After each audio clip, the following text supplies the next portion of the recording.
I'm Joey Odell, the regiment chaplain. The word for this week is beauty. Beauty is in the eye of the beholder, or so they say. But is it really?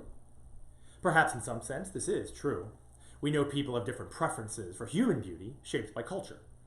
But this is a perception of beauty based upon habit. We're taught and trained by our culture to think what kind of people look beautiful. But even that varies by individual. Contrast this with the beauty of nature.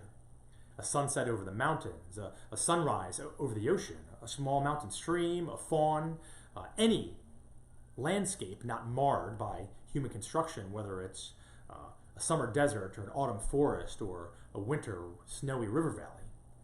The sound of a songbird, if it's not too loud or too early in the morning, everyone recognizes these things are beautiful. And it's not just a natural world that's objectively beautiful.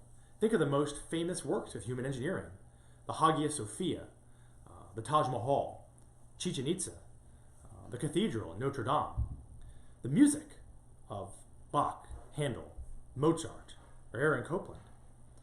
It isn't necessarily always things, but sometimes actions, to the beauty of a perfectly thrown curveball, or of a performance of Swan Lake, or the oratory of Churchill or Martin Luther King Jr., or even a fictional speech by Theoden of Rohan.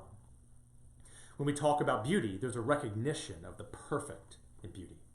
We try to quantify it with terms like balance, symmetry, or claim there's some kind of evolutionary reason we all think all these things are beautiful.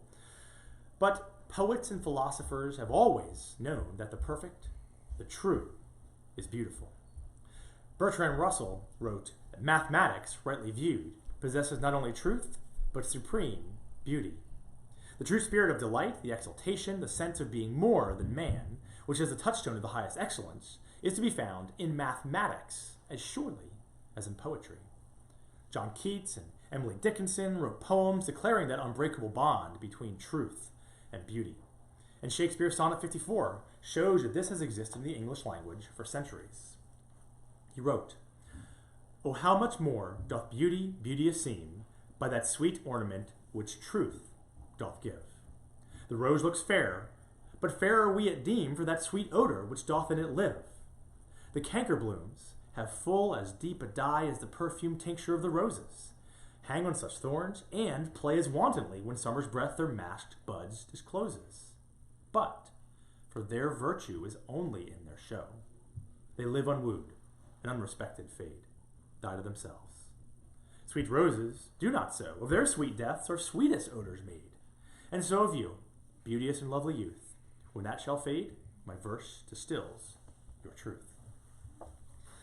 The reality is, if we stop for a moment, beauty is all around us.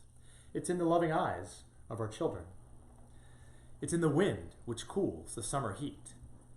It's in the flowers growing wild in our yard. It's in a tomato plant in the garden bringing forth the stuff of life. It's in a neighbor of any color, from any part of the country or any part of the world, who helps me in a bind. Its greater love hath no man than this, that he lay down his life for his friend. In this time of upheaval and uncertainty, take a moment to find what is true and beautiful in your home, in your community, in your workplace. You'll find we have a better world than many may have realized. That's the word for the week. God bless, and NSDQ.